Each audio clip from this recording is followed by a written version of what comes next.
కేసీఆర్ పోరాట స్ఫూర్తిగానే చెప్తున్నా, తిరిగి అదే జాగల తెలంగాణ తల్లిని పెట్టే బాధ్యత మనందరిది. బరాబర్ పెడతాం. మళ్ళీ తిరిగి ఆ తెలంగాణ తల్లి చేతుల్లో బతుకమ్మ పెట్టే బాధ్యత కూడా మనందరిది. తప్పకుండా గుర్తుపెట్టుకోవాల్సిన సందర్భం. మళ్ళీ ఈ దీక్షా దివస్ స్ఫూర్తిగా తెలంగాణ సోయిని సానబెట్టుకోవాల్సిన రోజు గుర్తు చేసుకుందాం. దీక్షా దివస్ మన ఆత్మగౌరవాన్ని రగిలించుకోవాల్సిన రోజు, మన అస్తిత్వాన్ని కాపాడుకోవాలని ప్రతినబూలాల్సిన రోజు. ఇది ఒక సందర్భం కాదు, ఒక సంఘటన కాదు. 60 ఏండ్ల చరిత్రకు, 60 ఏండ్ల పోరాటానికి తిరిగి పునరంకితమయ్యే రోజు ఈ దీక్షా దివస్. ఏటేటా ప్రతి సంవత్సరం దసరా చేసుకుంటాం. ఎందుకు?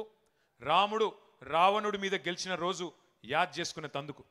జమ్మి చెట్టు మీద ఆయుధాలను దించి కౌరవ సంహారం కోసం పాండవులు పూజ చేసిన రోజు జమ్మి పెట్టుకుంటాం అందరం. చెడుపై మంచి సాధించిన విజయాన్ని నీకు గుర్తు చేసి, నీ కథలో రావణులుంటారు, కౌరవులుంటారు, జాగ్రత్తగా ఉండుమని ప్రజలకు గుర్తు చేసుకుంటందుకే దసరా రోజు జమ్మి వంచుకుంటాం. అట్లాగే దీపావళి చేసుకుంటాం, దీపాలు వెలిగించుకుంటాం. ఎందుకు? నరకాసురుణ్ణి వధించి చీకట్లు పారదోలిన రోజు అని యాద్ చేసుకునే తందుకు. చీకట్లు ఎప్పుడన్నా రావచ్చు, కానీ దీపాలు వెలిగించుడు నేర్చుకో అని పిల్లలకు చెప్పేతందుకే దీపావళి. ఈ దీక్షా దివస్ కూడా అందుకే. మన స్ఫూర్తిని, సంకల్పాన్ని పదును పెట్టుకునే తందుకు, అమరుల త్యాగాలు యాద్ చేసుకునే తందుకు, తెలంగాణ కథను యాద్ చేసుకునే తందుకు, ఆ కథానాయకుడు కేసీఆర్ను గుర్తు చేసుకునే తందుకే దీక్షా దివస్. తెంచుకున్న సంఖ్యలు, తెచ్చుకున్న స్వరాష్ట్రం విలువెంతో గుర్తు చేసుకోవడానికే దీక్షా దివస్. ఇంకొక మాట, మొదటి నుంచి జయశంకర్ గారి మాటలో చెప్పాలి అంటే, 3 తరాలను ముంచిన పార్టీ కాంగ్రెస్. రాచి రంపాన పెట్టి తెలంగాణ రక్తాన్ని కళ్ళ చూసిన పార్టీ కాంగ్రెస్. ఇచ్చిన మాట తప్పి 1000 మందికి పైగా తెలంగాణ బిడ్డల చావులకు కారణమయ్యింది కాంగ్రెస్. ఒక యాదయ్య, ఒక శ్రీకాంతచారి, ఒక పోలీస్ కిష్టయ్య, ఒక సువర్ణ, ఒక ఇషాన్ రెడ్డి, ఒక వేణుగోపాల్ రెడ్డి, ఎందరెందరో ప్రాణాలను బలి తీసుకున్నది కాంగ్రెస్. పాపం లేలేత పిల్లల ఉసురు తీసుకున్నది కాంగ్రెస్.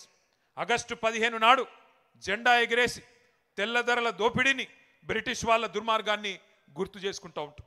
అట్లాగే దీక్షా దివస్ నవంబర్ 29 నాడు, డిసెంబర్ 9 విజయ దివస్, దీక్ష ఫలవంతమై విజయాన్ని సాధించిన విజయ దివస్ నాడు, జూన్ 2 తెలంగాణ ఆవిర్భావ దినోత్సవం నాడు ఎట్లా ఈ కాంగ్రెస్ ముష్కరులు 60 ఏండ్లు మనను చావగొట్టినరో, 60 ఏండ్లు మన పిల్లలను చంపినరో తప్పకుండా గుర్తు చేసుకోవాలి.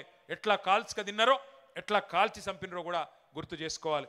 లేకపోతే చరిత్రను వక్రీకరిస్తారు. ఇలా పిసిసి అధ్యక్షుడు మాట్లాడుతున్నట్టు అడ్డమైన మాటలు మాట్లాడతారు. విలన్లు హీరోలమని చెప్పుకుంటారు, హీరోలను విలన్లు చేస్తారు. ఇది ఎందుకు చెప్తున్నా అంటే, ఒక ఆఫ్రికన్ సామెత ఉన్నది. ఒక సింహం తన కథ తాను చెప్పుకోకపోతే, ఒక సింహం తన కథ తాను చెప్పుకోకపోతే వేటగాడు చెప్పే పిట్ట కథలే నిజమని ప్రజలు అనుకుంటారు అని చెప్తారు. అందుకే తన సింహం తన కథ తాను చెప్పుకోవాలంటే మరి మన నాయకుడు కేసీఆర్ గురించి, త్యాగాలు చేసిన పిల్లల గురించి మనమే చెప్పుకోవాలి. ఇవాళ కాళేశ్వరం మీద జరుగుతున్న దాడి మీకు అర్థం కావాలి అంటే కన్నీళ్లు తప్ప నీళ్లు లేని నిన్నటి నీటి గోస కూడా మన పిల్లలకు తెలవాలి. జల సాధన యాత్రలు చేసిన గతాన్ని గుర్తు చేసుకోవాలి. తలాపున పారుతుంది గోదారి, మన చేను మన చెలుక ఎడారి అని ఏడ్చి ఆ రోజు మన కవులు రాసిన పాటలు గుర్తు తెచ్చుకోవాలి. 2 నదుల మధ్యన ఉన్న సారవంతమైన తెలంగాణ ఎట్లా మన నేల నెర్రెలు వారింది, ఎట్లా గుక్కెడు నీళ్లు లేక గుక్కిబట్టి ఏడ్చింది, ఇవన్నీ కూడా యాద్ చేసుకోవాలి. తెలంగాణకు గోదావరి జలాలు కావాలని దశాబ్దాల పాటు జరిగిన ఆందోళనలు, యాత్రలు, తెలంగాణ గోదావరి నేల మీద జరిగిన ఆ రోజు పారిన నెత్తుర్ని అన్నిటిని కూడా గుర్తు చేసుకోవాలి.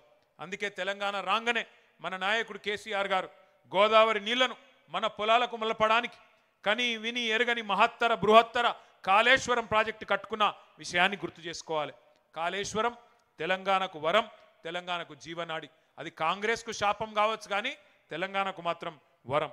ఇలా కాళేశ్వరం మీద కుట్ర జరిగింది, నిరంతరం ఇంకా దుష్ప్రచారం జరుగుతూనే ఉన్నది.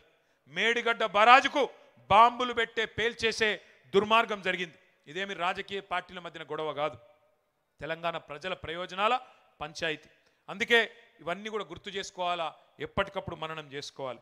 తెలంగాణ ఆనవాళ్లను చెరిపేస్తామని చెప్పి అలా కొంతమంది వెర్రి వాళ్ళు మాట్లాడుతున్నారు. వాళ్ళకు కాకతీయ కళాతోరణం వద్దట, మన చార్మినార్ వద్దట, తెలంగాణ తల్లి చేతిలో బతుకమ్మ వద్దట, తెలంగాణ ఘనతకు, రాజసానికి, వీరత్వానికి ప్రతీకగా ఉన్న ఏ స్ఫూర్తిదాయకమైన చిహ్నం కూడా వద్దట. మన అస్తిత్వం